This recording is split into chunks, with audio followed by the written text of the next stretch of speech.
Hi everyone, it's Annie here, and I'm from the University of Kansas Geology 105 class, and this is my fourth oral presentation. So today I'm going to be discussing the Devonian time period in the history of Earth. I also spoke about that for my last presentation, but today I'll be focusing more on the event known as the late Devonian mass extinction. So I'm going to start off by just giving you all some background information on the time period so you have a little bit of context and setting as far as the life that was present and how that was affected. And then I'm going to move into the extinction event itself, as well as some of the possible causes. And then coming full circle with that, discussing some of the techniques and reasons why we know this about the time period and why we know about the species and the extinction itself. And then just kind of wrapping that up all together. So let's jump in with a little bit of background about the Devonian. So this period ranges from about 416 to 316 million years ago. It was a great time for life. I remember discussing this in my last presentation. It was just, organisms were just booming. It was a great time for plants and animals, all kinds of life. And life in the oceans was especially dominant. And this comes from the University of California Museum of Paleontology. It discusses some of the general perspective of the Devonian, and also tells about some of the life found in the seas, such as brachiopods, trilobites, coral crinoids, and the Smithsonian Museum actually talks about how this period was kind of nicknamed the Age of the Fishes. And perhaps this is because of their prevalence in the ocean and the growth of fish and species during this time. And as a matter of fact, some organisms made their very first arrival during the Devonian. Ammonoids are one example of many. And in addition, bodies of water were just largely bursting with life. And a lot of the organisms that have been credited with building reefs were around during the Devonian and were unfortunately harmed during the extinction event. So now that you know a little bit about the Devonian itself and the time period, I'm going to just talk about the mass extinction itself, when it began, what are some possible causes, and then we'll get into the techniques. So this extinction occurred later in the Devonian period. It's called the Late Devonian Mass Extinction, and the United Kingdom Natural History Museum is a great source for learning about this. This extinction occurred about 375 million years ago, and from National Geographic I learned that almost 70% of marine organisms became extinct during this event, which is huge. I mean, I can't imagine how many species that is. So the marine life was really, really greatly affected. And so that is what happened. And the United Kingdom Museum of Natural History also talks about some of the possible causes of the extinction. I mean, it's hard to really pinpoint one cause, but there are great guesses out there and evidence to support these. So the first one the first hypothesized cause of the extinction is a drop in the sea levels, which really makes sense because of all the damage that the extinction did to the animals living in the organisms in the sea. So that makes much sense as far as the damage that was done. Let's see, another possible cause could have been the global cooling of the Earth, so cooler temperatures all the way around for a certain amount of time, and this really could have had a great impact on organisms, especially those in the bodies of water in the oceans and whatnot.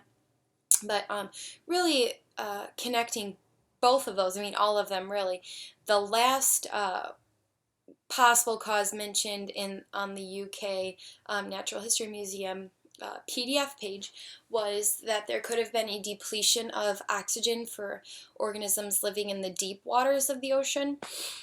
And this also makes sense considering that most of the organisms that were affected were living in the oceans at the time.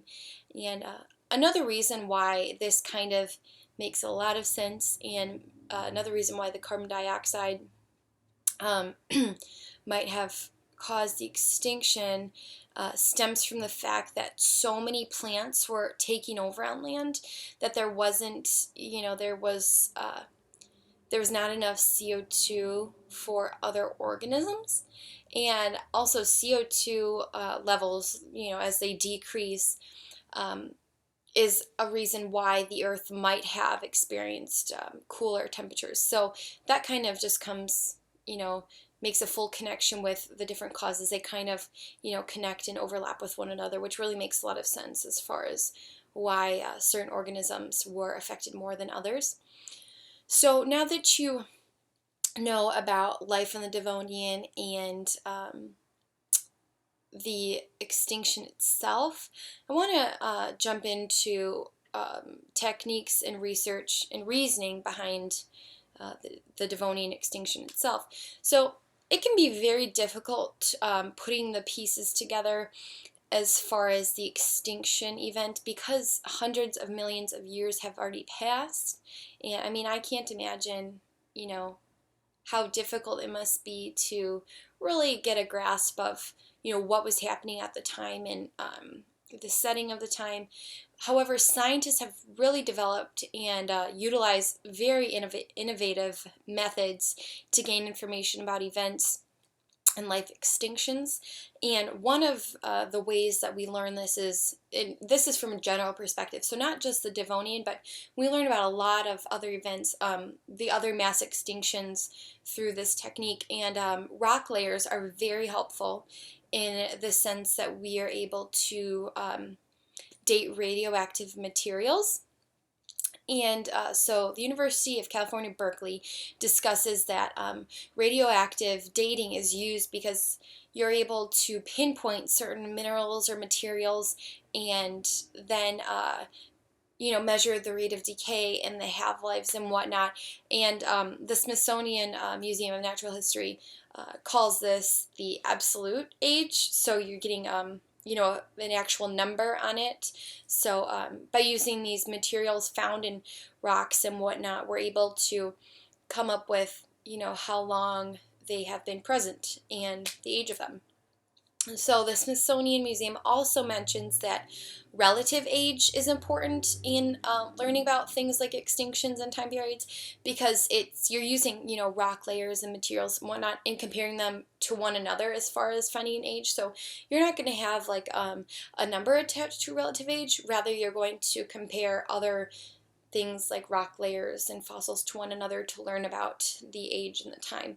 So, but really, radioactive decay is huge, and that's used quite a bit as far as learning about times and whatnot. So now I want to move into a little bit more of like the concrete evidence that has been found from the Devonian time period as far as the extinction is concerned. And in Brazil, there's evidence found that there were glaciers, dating back to the time around when the extinction is said to have happened. So in Brazil, there were these deposits, they call them, found, and they date back to the same time as when the extinction occurred, which also connects back to one of the possible causes of a global cooling of the Earth and whatnot. And this information is found on the Endangered Species International website. It talks a little bit about this evidence, and I think it's really interesting. It's something that I didn't know before this. So, and then lastly, and one that's really expected, fossils are largely used to learn about things like extinctions, especially the Devonian. The Fossil Museum online gives some pictures actually of the fossils from the Devonian that are found, and some of these are trilobites, crinoids, armored fish, coral, and the Smithsonian also gives some pictures and names some fossils from the time. And let's see, there were shark fossils, brachiopods, ammonites, centipedes, and a few others. I mean, this is just to name a few. This doesn't even scratch the surface as far as how many species were affected by the extinction. And one thing I want to mention is that there's one kind of prevalent source of these fossils from the Devonian. So there's a rock formation made out of a sandstone called the Portishead Formation. And this Portishead Formation is a source of some of the fossils from the Devonian time period. Like I said, it's a sandstone formation, and it can be quite helpful as far as learning about these species from fossils and whatnot. So, I mean, I find it really interesting that we're able to learn about the Devonian and the extinction itself from, dating radioactive materials to looking at evidence found in Brazil, and also looking at the fossils to learn about the species that were affected and targeted during the extinction. So we've covered a lot today. We talked about the Devonian itself as well as the extinction events, some causes, some techniques that are used to learn about it, and really coming full circle, learning about the extinction itself. So I really hope you enjoyed learning about the Devonian today. I enjoyed sharing it with you, and thanks for listening.